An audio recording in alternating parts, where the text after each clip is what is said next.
प्रभुपाद की। ओम नमो भगवते वासुदेवाय।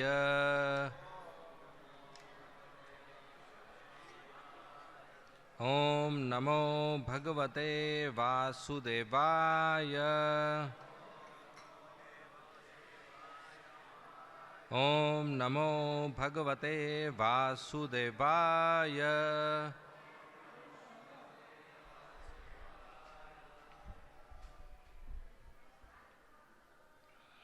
Today we are reading from Srimad Bhagavatam, Canto 7, The Science of God, Chapter 13, The Behavior of Swabhav Vishamam Janam. Etasham Shreya Ashase Ute Katyam Mahatmani Naham Ninde Nacha Stomi Swabhav Vishamam Janam. Etasham Shreya Ashase Utekatmyam Mahatmani Naham Ninde Nacha Stomi Swabhava Vishamam Janam. Etasham Shreya Ashase Utekatmyam Mahatmani.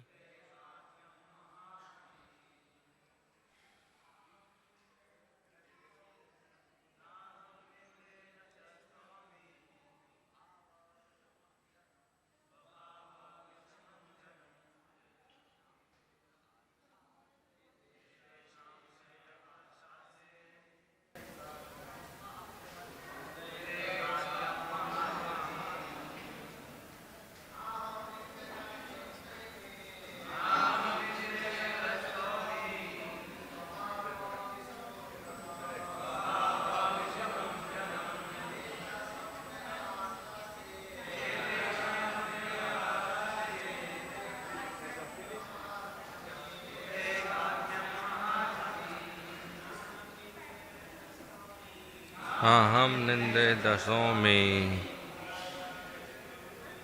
स्वभाव विषमम जनम तेषां श्रेया आशा से उदैकात्म्यम महात्मनि अहम निंदे न च सौमी स्वभाव विषमम जनम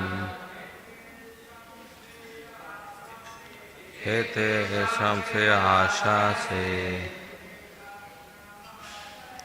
उदैकात्म्य महात्मनि. माताजी,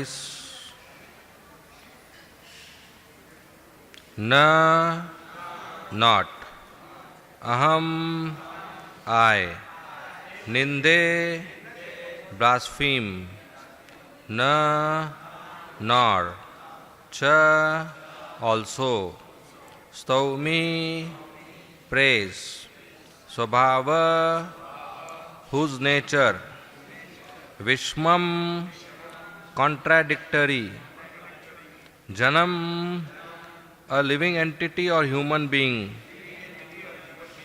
etasham of all of them shreya the ultimate benefit Asha se I pray for Uta indeed Aikatmayam oneness Mahatmani in the super soul the Param Brahm.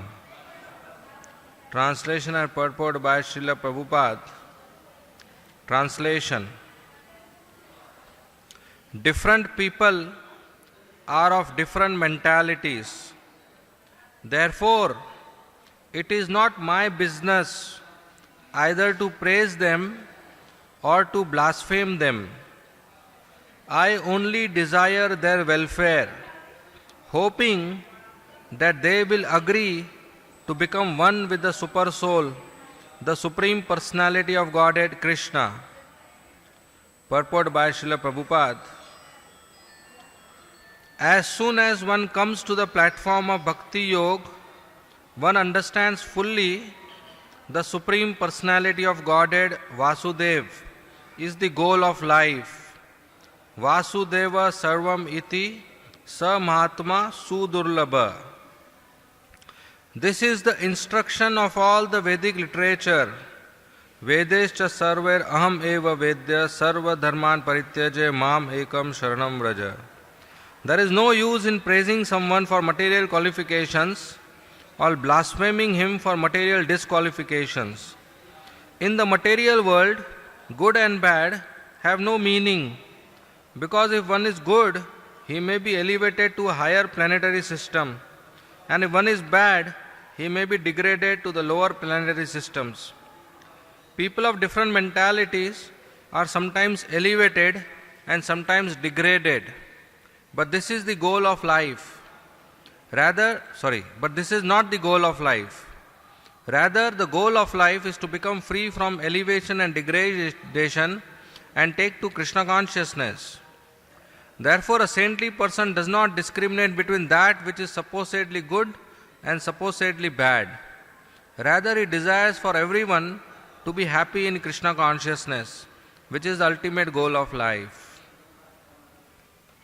Om Agyantimirandasya Jnananjana Shalakaya Chakshunmilitam Yena Tasmai Shri Gurave Nama Nama Om Vishnu Padaya Krishna Preshtaya Bhutale Srimate Bhakti Vedanta Swami Tinamine Namaste Saraswati Deve Gauravani Pracharine Nirvishesha Shunyavadi Paschatya Deshatarine Jai Shri Krishna Chaitanya Prabhu Nityananda Shri Advaita Gadadhar Shrivasadi Gaur Bhakta Vrinda Krishna Hare Krishna Krishna Krishna Hare Hare Hare Rama Rama Rama Hare Hare.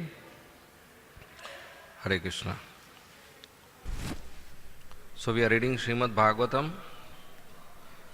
Canto 7, Chapter 13, verse number 42. Translation. Different people are of different mentalities. Therefore, it is not my business either to praise them or to blaspheme them. I only desire their welfare, hoping that they will agree to become one with the Super Soul, the Supreme Personality of Godhead, Krishna. Hare Krishna.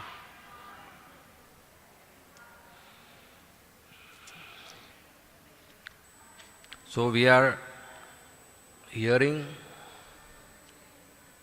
this section of Srimad Bhagavatam, wherein Prahlad Maharaj, he meets a great saintly personality, a perfect person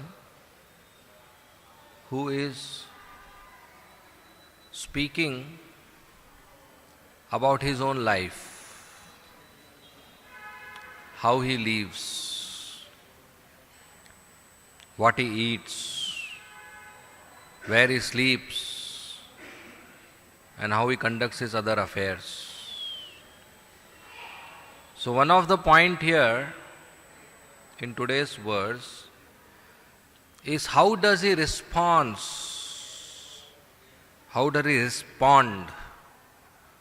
to various people performing varieties of activities. In front of him, he may see a person giving charity to a poor person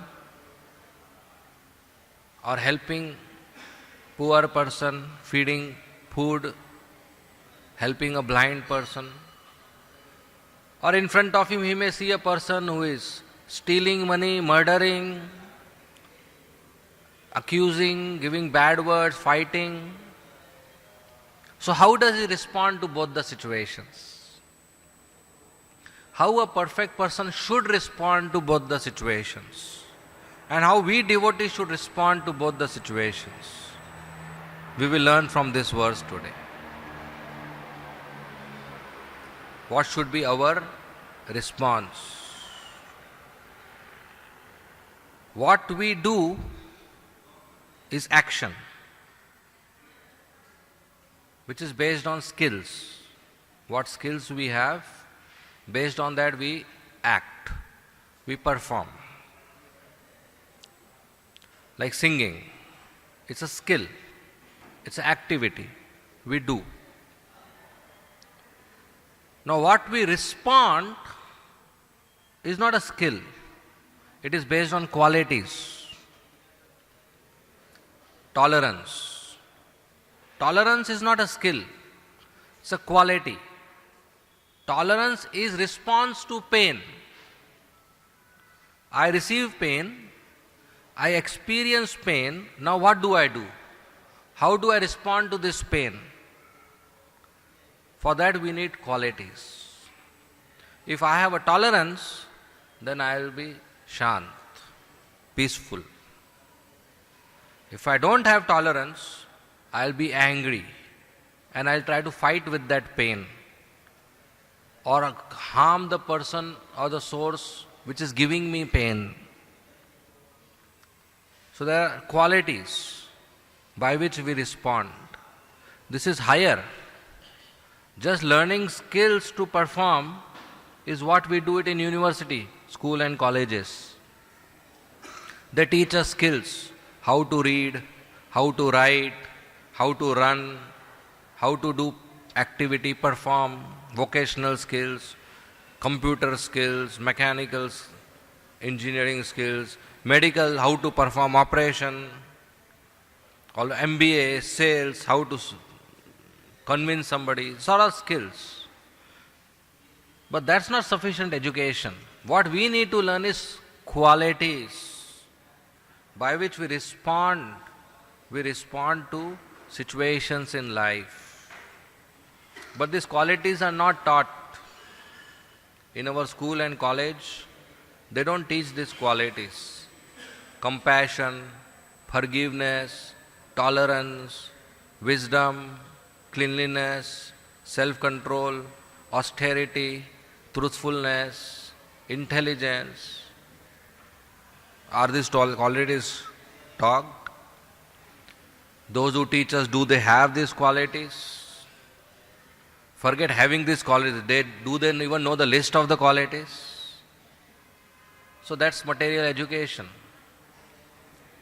So here, the perfect person is speaking a very high topic of how to respond to varieties of situations. So before beginning, to understand what he speaks, I will ask a question. Which is good or bad?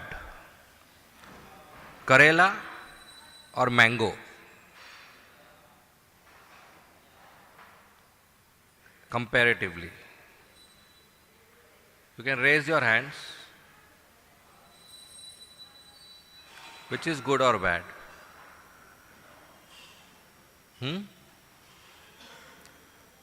Yes. Both are good. But out of these two,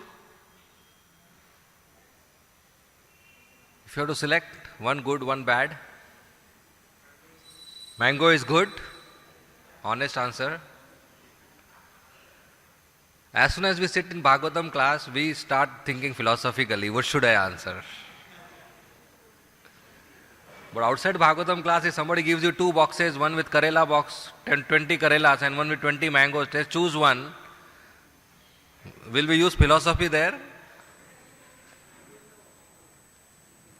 No option only, we'll choose a mango only. So we discriminate. We discriminate between Karela and mango. So the point is not Karela and mango, point is good and bad. Why we discriminate? What is this good and bad? From where does it come? This is called duality. Dual. Two. This duality is not present in the spiritual world. In spiritual world, there is no duality. Duality is present in the material world. Good, bad, true, false, right, wrong, honor, dishonor, poor, rich, black, white, dark, fair, day, night, spirit, matter, reality, illusion, devotee, myself.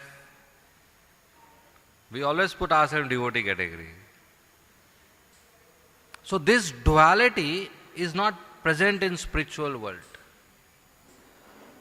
Even past and future tense is not present in spiritual world. In spiritual world, you cannot say, yesterday I did this. The word yesterday doesn't exist there. So why it is present here? From where does it come? In Bhagavad Gita, Krishna explains this material world is a perverted reflection of the spiritual world. Reflection, you know, right? If you stand in front of a mirror, what you see is a reflected image. Reflected image of a person who is standing in front of the mirror or surface of water. Perverted reflection means it is not same as original. Perverted. Not same as original means either it has some addition or it has some subtraction. Right? So material world is not reflection, perverted reflection of the spiritual world. That means there is something in the material world which is not in the spiritual world. And there is something missing in the material world, there is something in the spiritual world which is not in material world. There is some addition and there is some subtraction. Then only you can call it perverted. Otherwise you will call it similar, same reflection. It has to be some difference, some perversion, something ganda, something nasty. So imagine you have a circle and you reflect it on the ground. You press it. What you will have on the ground? A line. You are getting me? A circle, you press it down, what becomes? A line. This is called perverted reflection. Circle is beautiful. Nice curve. In line you don't have curve, the beauty is lost. Circle doesn't have end points. Does circle has two end points?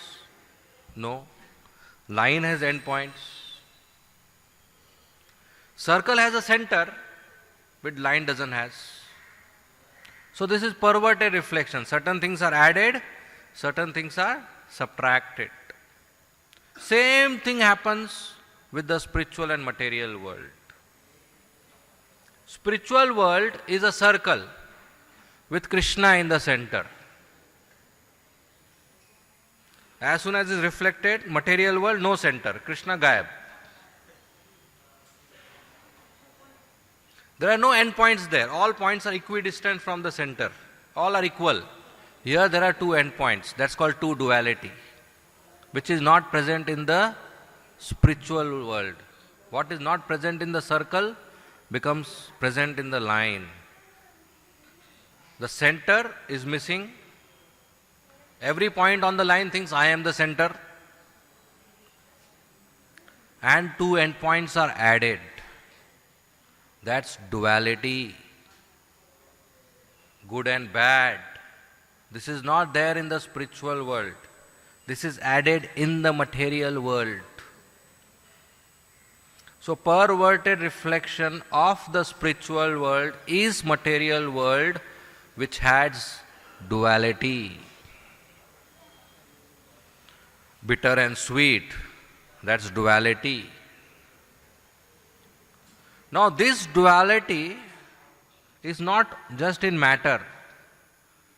This duality is experienced by the souls in this material world. It is because of our experience, pleasant experience, unpleasant experience. Based on that we decide good and bad. Karela if touches my tongue, unpleasant experience. Mango if it comes in contact with my tongue, pleasant experience. So we define good and bad based on our experience. Now there are so many conditioned souls. Conditioned souls have different knowledge, different consciousness, different mentality, different influence of the material modes. So based on that, they will have different set of experiences. Human species, animal species, bird species, aquatic species, they will all have different experiences and they will see the world in a different way. The way you see the world may not be the same the way your friend sees the world. We all see a different world. How many worlds are there? One. But every person sees the world in a different way. That is our experience. We don't see the real world. We see our experience. For example, there's a nice rose flower in a garden and a goat sees. What will goat say? What will goat experience? Breakfast. Nice red breakfast, Krishna's mercy. A gardener sees, Mali, gardener, it's 10 rupees. Can take it to Dadar, sell it for 10 rupees. Nice rose. Right? A college girl sees, oh, I can decorate my hair, I look more beautiful. Decoration. A college boy sees, said, oh, I gave to my girlfriend, she will be happy. Gift.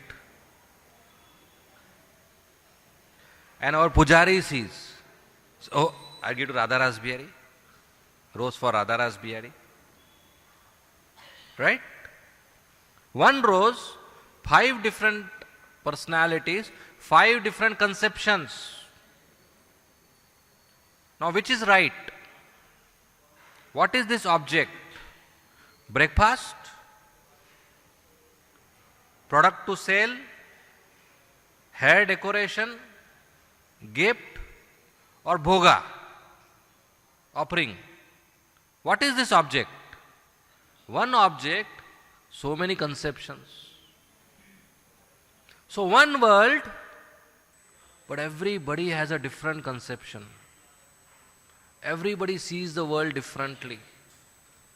And based on that conception, not reality, conception, we define good, bad.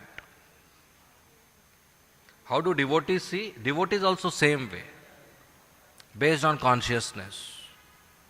There are 3 categories of devotees.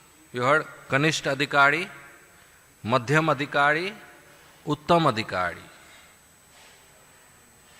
What is the difference? Difference of faith. Those who are on lower platform of faith, they are Kanisht. Nishtha, faith. Kanisht, 3rd class. Those who are higher platform of faith, Madhyam, middle, 2nd class. Those who are on highest platform of faith, Uttam, 1st class, perfect devotee.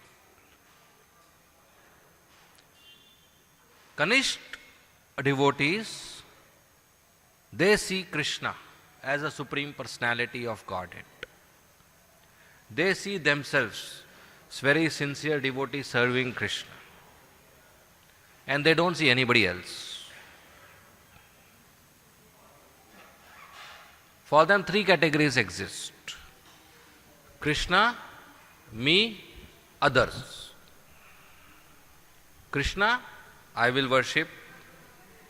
Me, very sincerely grow in spiritual life.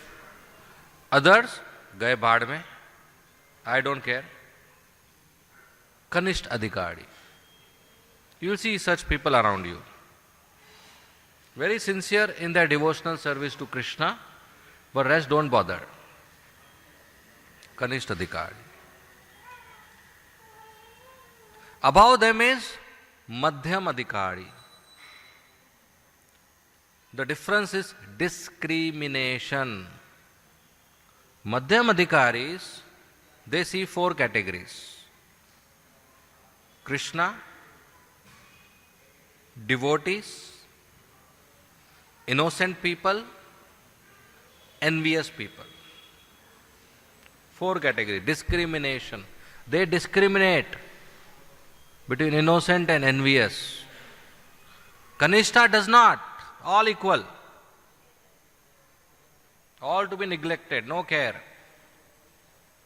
But Madhyam Adhikari Krishna, he worships, serves.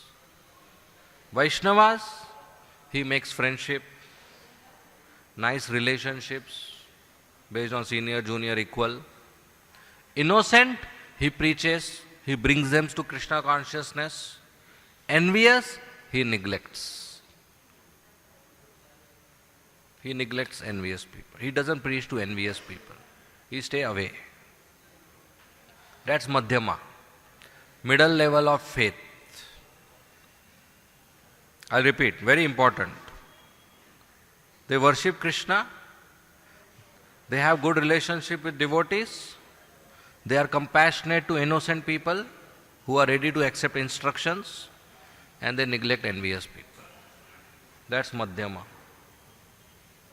What about Uttama? They have no discrimination at all. Everybody is a devotee. Only I am not a devotee. Highest level. No discrimination. So this is very broad consciousness where they accept everybody. Even envious person is a devotee. Even one who kills me is a devotee. Even one who insults me is a devotee. Even one who slaps me is a devotee. Everybody is a devotee. Only I am not a devotee. That's Uttam Adhikari. Very high class. Perfect person. This personality is Uttam Adhikari. All his behavior is like that. No discrimination. Now, a Uttam Adhikari does not discriminate. But the converse is not true. Which means if you don't discriminate, you don't become Uttam Adhikari. It should be a natural quality. It should be a natural response of our consciousness. When I come to that stage, I will not discriminate. I am not on that stage and I don't discriminate just to show that I am Uttama will not work. In other words, a Uttam Adhikari doesn't differentiate between Karela and mango. For him, both are same. If offered, both are prasad, equal. That doesn't mean I perform, I show to others that मुझे फर्क नहीं पड़ता है. For me, no difference between Karela and mango. To give a message that I am Uttama. We don't try to prove ourselves as Uttama just by showing non-discriminatory behavior. That is called pretense. Pakhand. Trying to show ourselves on a stage which we are not. That's called pretense. Creating an image of ourselves as a perfect devotee, which actually in private we are not. That is called pretense. If we do that, the only benefit we get is claps. In public, people will clap. But in private, we will be highly miserable people. Because we are pretending. We are unnatural. We are showing off. Inside is not equal to outside. So we'll have to maintain a public figure, public behavior, which is not natural to us. So we'll have to put lots of effort in that performance. But that will go on increasing depression and guilt, which we may be alienated for some time, we may not even be aware, but one day it will come out, and that will be nervous breakdown, what they call. This has happened in the history of ISKCON, even with very senior leaders, who after 15-20 years have come out because they couldn't handle that guilt, and have written letters of apologies that I maintained a public image which I was not. Maybe Uttam Adhikari or maybe Mahabhagavat or what is expected. So we should be aware that one of the qualities of demons in 16th chapter, divine and demonic qualities, is self-alienation. Self-alienation means don't know what is happening inside. We don't know what is going on inside. We are alienated to the self, our own self. So we don't have to show to others that I am Uttama. Nobody expects you to do that. Even if somebody expects you, don't try to do that. People will catch you anyway. So we don't have to be non-discriminatory just to show that I am Uttama. Uttam Adhikari is very high platform. So non-discriminatory means good and bad, both are same. Now, if you take Karela and mango and both put it on this table, the table will respond same or different? Will the table be happy, mango aa gaya? Table is also non-discriminatory. A stone is also non-discriminatory. A doll is also non-discriminatory. Does it mean the table is Uttam Adhikari? So an ignorant person, like a small child who is ignorant, he is also non-discriminatory. He doesn't know where to eat, what to do, where to sleep. He may sleep in dirt. He may sleep on his own urine, bedsheet. So non-discrimination is there in the beginning of ignorance and in the end of knowledge. But both are different. A small child or a Kanishta, when he is non-discriminatory, that is born out of ignorance. A Uttama, when he is non-discriminatory, that is born out of mature knowledge. But in between these two extremes is Madhyam Adhikari, who discriminates, who makes difference between Karela and mango, who makes difference between innocent and envious, who makes difference between Vaishnavas and non-Vaishnavas, and accordingly associates. This whole journey from conditioned soul to Uttama is very interesting. When a conditioned soul comes in the material world, his only effort, his only endeavor is somehow to come in contact with sense objects. From morning till night, we want to come in contact with sense objects. Something to eat, something to see, something to hear, something to touch, something to smell, some object we want. Why? Because when I come in contact with that sense object, I will be happy. So we are going on amassing sense objects. When a person is born, he is naked. He has nothing. When he dies, oh, so many things in his cupboard. What he did whole life? Amassed objects, sense objects. Somebody has a house, somebody has a car, somebody has a bike, somebody has a wardrobe, somebody has so many things in the drawer. Very attached to sense objects. Even brahmacharis, when we join here, nothing. And now we have so much and we can't throw it. If anybody tells you throw your cupboard out without seeing inside what is it, oh, let me see once, kuch zaruri rahega. That's our nature, to amass sense objects. Why? Because we have a hope, ek asha, ek hope. Why? This sense object is going to give me happiness. This goes on in every species.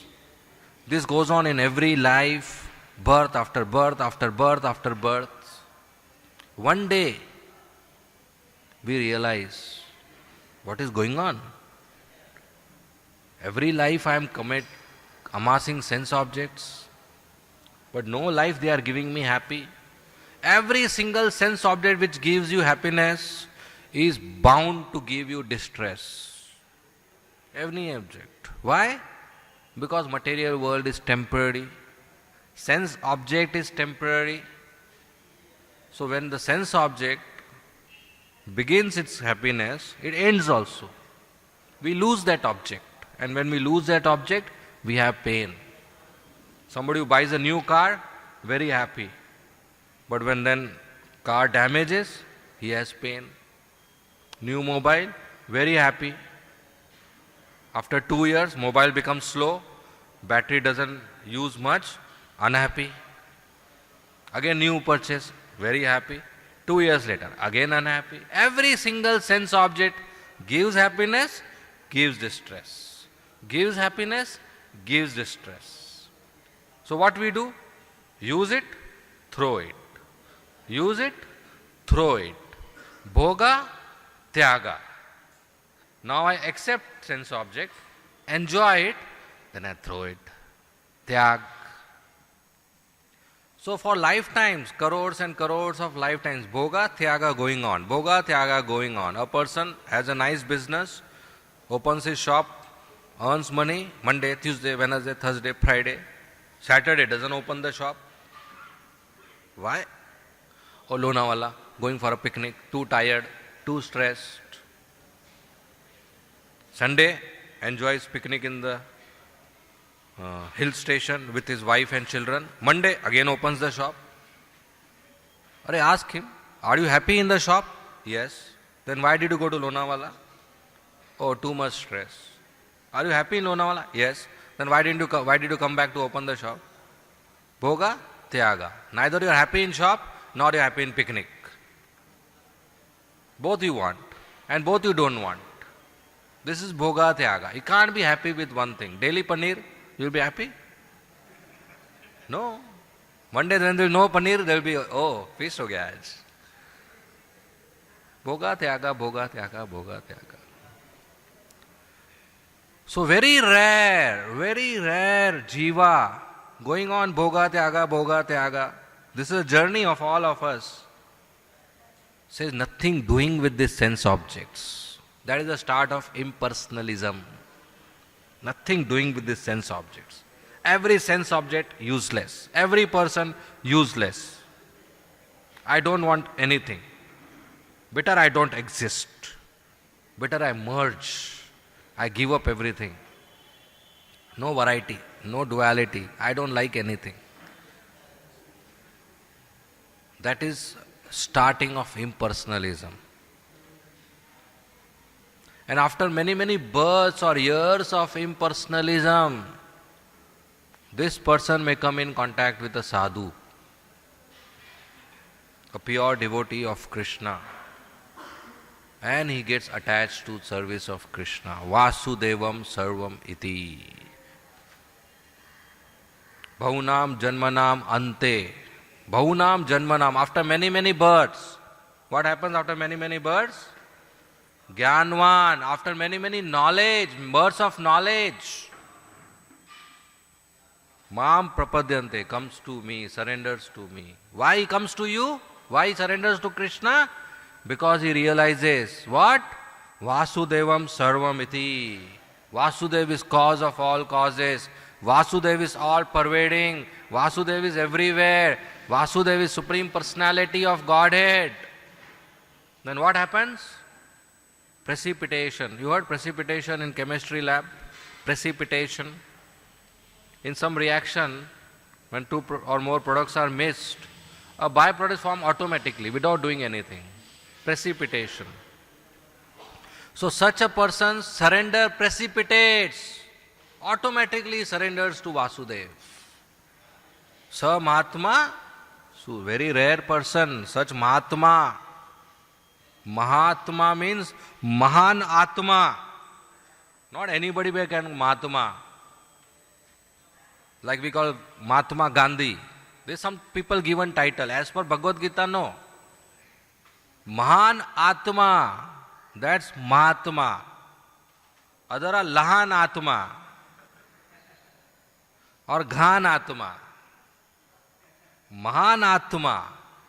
Sa Mahatma Sudurlabha, very rare species. So this is how the journey of a conditioned soul from bhog and tyag, from many births of knowledge, from impersonalism comes to Vasudevam Sarvam Iti, where he becomes perfect. Then he doesn't praises, doesn't despise. That Sthita Prajna section is there in Bhagavad Gita. Arjuna is asking Krishna how to identify Sthita Prajna. One of the words Krishna says, Shubh Ashubh, neither dveshati nor abhinandati. Neither he praises Shubh nor he despises Ashubh. Why? Because for them both is equal. You have a Ferris wheel, you have seen a Ferris wheel, a giant Ferris wheel in the fair. People sit, goes up, down, up, down. Somebody may say, the up is good, the down is bad. But the person is just sitting, he is not doing anything. The Ferris wheel is going up and down. Similarly, this good, bad, up, down, no meaning. Somebody does good, where will he go? Swargaloka. Somebody does bad, where will go? Narkaloka. Good, bad, up, down, up, down. Our goal is not to go up and down. Our goal is to go back home, back to Godhead. If you don't go back home, back to Godhead, but just go up and down, then what is the meaning?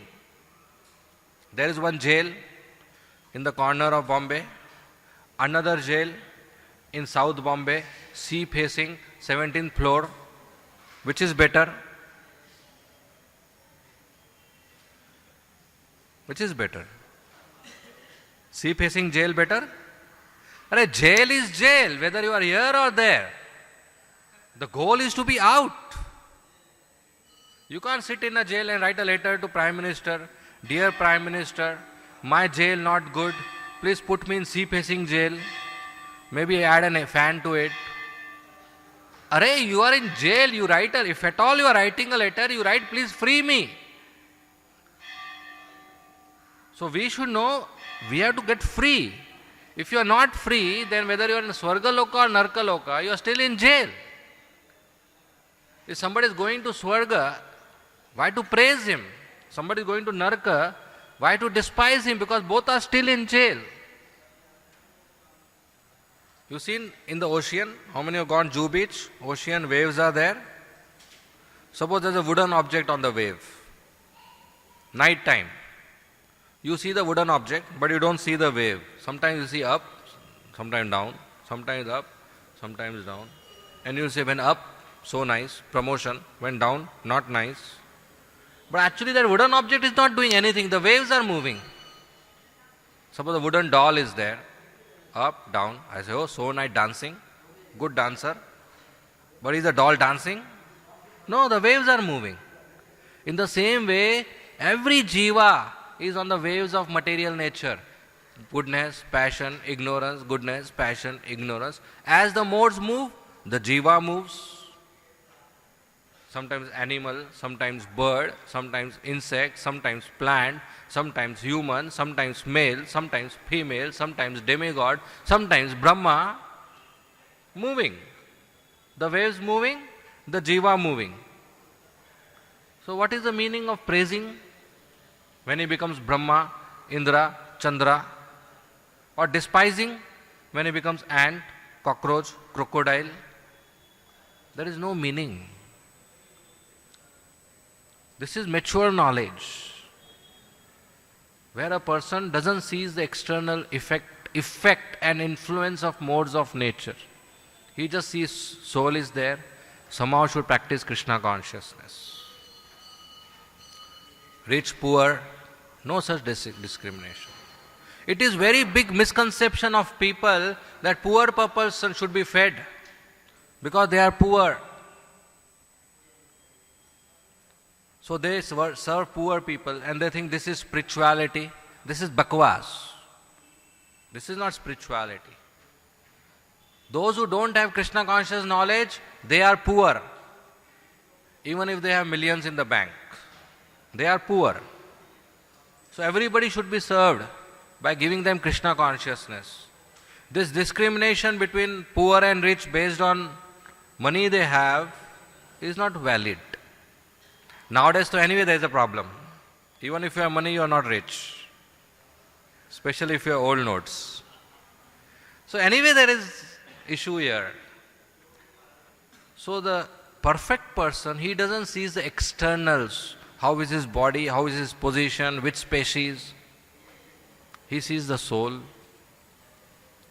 What is his behavior, what is his activities, criminal or non-criminal, good or bad, right or wrong. He doesn't see. He sees the soul and gives benefit to the soul. So that is Uttama, not discriminating. You all heard Bob Cohen? How many of you heard Bob Cohen? Yes. Brahma Tirth Das Adhikari, Brahma Tirth Prabhu. He was a Peace Corps worker. He came to Mayapur and met Prabhupada. He met him in foreign country also, US. And he asked many good questions. And Prabhupada replied. And that whole conversation is printed by BBTS Perfect Questions, Perfect Answers book. Very nice book. If you have not read, please read it. Very nice book. So at one place, Bob Cohen at that time, Brahmatirth Prabhu, he asked a question to Prabhupada that sometimes some prasad I like, some prasad I don't like. So is it okay to eat what I like and not eat what I don't like?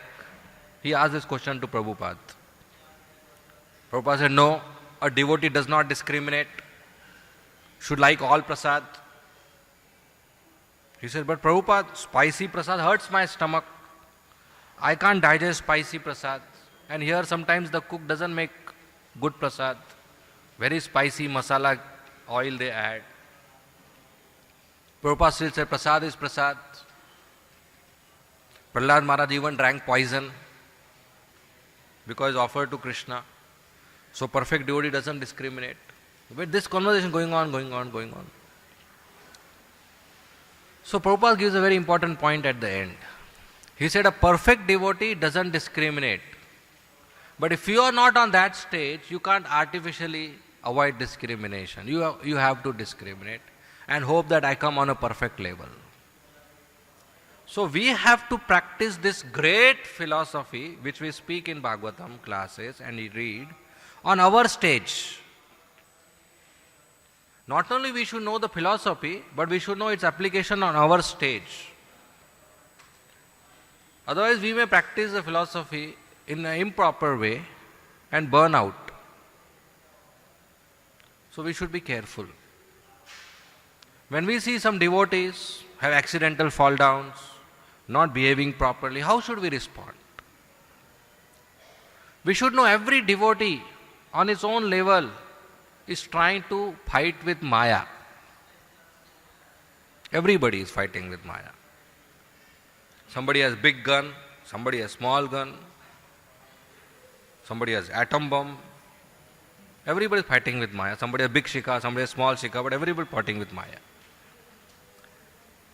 Now when you are fighting a war, sometimes you may get wounded. Sometimes you may hit a bullet to Maya, sometimes Maya may hit you. Most of the time what happens? Maya hits us. So we get wounded. There is accidental fall down. Now if a soldier is on the border with a gun, and one bullet comes and hits his arm, and he comes back to the tent, goes to the hospital, gets operated, puts a bandage, you will laugh at him? Hey, patti, patti, dekho patti, patti. You will laugh at him? No. You will show sympathy that, oh, he got hit. And next day, on the border, he is standing with a patti, with a wound, again fighting with Maya. You will say, brave boy. Right? Because again ready to fight. In the same way, if a devotee has an accidental fall down, he breaks a regulative principle, he is not able to control his senses, Maya defeats him, he goes back, relaxes, again next day Mangalarti he comes, takes his bead bag and says, Hare Krishna, Hare Krishna. Again he is fighting. We should say, brave boy.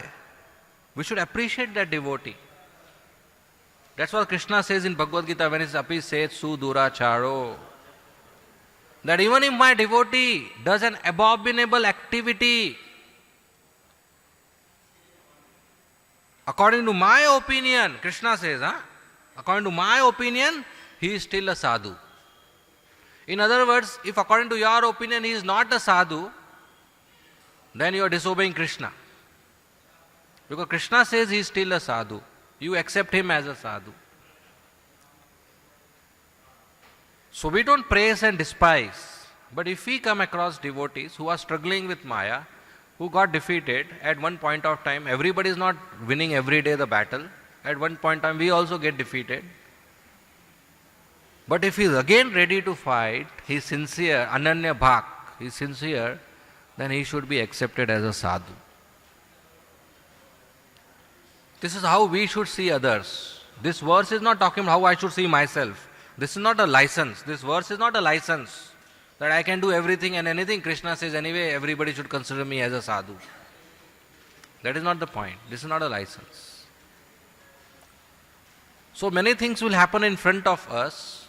Our response should be such that peace is maintained. Our Krishna consciousness doesn't get damaged. And others' Krishna consciousness doesn't get damaged. Nobody's growth is hampered. That is how we should respond. And in material world, so many things happen. A devotee should remain neutral. If that is favorable to practice and preaching of Krishna consciousness, we go ahead and expand our services.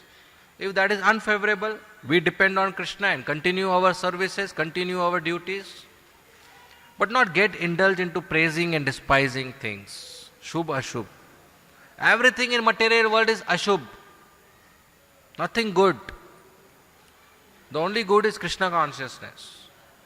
So we should focus on Krishna consciousness, not get involved in gossip. We should respond in such a way that our spiritual growth is not hampered and others' spiritual growth is not hampered. And as a person matures, he comes to non-discrimination platform. That's Uttamadhikari. But we don't artificially try to behave Uttamadhikari. Even those who are actual Uttamadhikari, when they have to preach, they come to Madhyamadhikari platform, which means they discriminate. They discriminate. They see between two things differently and accordingly respond for preaching or for person's spiritual growth. So a perfect person, as mentioned here, does not discriminate.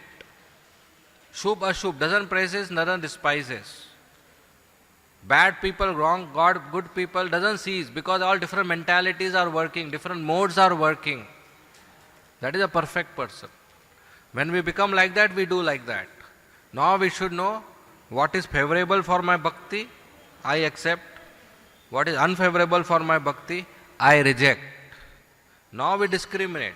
Discriminate based on three modes of material nature.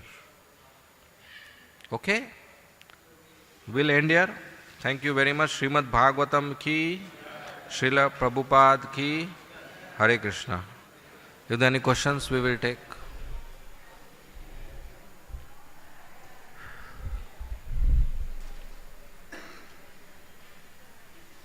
Any questions? Yes. Do we have a mic? Yeah. Hare Krishna. Hare Krishna. Thank you very much, Prabhuji, for nice class. This last point about sadhureva samantavya, this ananya bhak you were telling. Come back, I didn't hear. Last point you were telling about Krishna sadhureva samantavya, that he considers a fallen devotee also as a devotee and sadhu. So what that ananya bhak is like, because the way you are telling that some may take as a license for oneself and do something wrong, and someone may kind of plan to do something wrong and does it wrong, and someone accidentally does something wrong. So for us to be careful, how we kind of little more understanding of that, to not take it as a license. So if a person accidentally falls off from the regular path, but sincerely wants to come back, struggles and continues, we accept him as a sadhu. If a person plans and goes off a regular path, but he comes back feeling guilty and sincerely wants to struggle and continue, we still accept him as a sadhu. Why? Not because we are fools, not because there is no risk he may plan again, he may cheat me again. That is there. But we responding so that he is given a chance. Every person requires a chance. Every person requires a second chance. Every person requires a third chance. Every person requires a fourth chance. Every person requires a fifth chance. We all require. Right? From lifetimes. We require a chance. So, on behalf of Krishna, we keep giving chance to person. Even if there is 99% possibility that he will cheat again, and 1% possibility that he may continue, we'll have to use that 1%. We'll have to fan it. So even if a person plans it out, Krishna will look at his karma, but from our side we should respond in such a way that his spiritual growth is encouraged. Now when we are in an institution, to protect one person's spiritual growth, we can't put 100 people's spiritual growth at risk. So there is a managerial decision to have separation of people who are risk prone and who may make others risk prone. Like child abuse cases are there. A person has planned doing it, now is guilty, sincere, comes back, but then he may hamper other child and their spiritual growth. So a managerial decision has to be taken so that the 100 people are not at risk. But eventually the final responsibility of a devotee is to make sure that everybody gets a chance to practice Krishna consciousness. Okay? Any more questions? We'll end here. Thank you very much. Srimad Bhagavatam ki, Srila Prabhupada ki, Hare Krishna.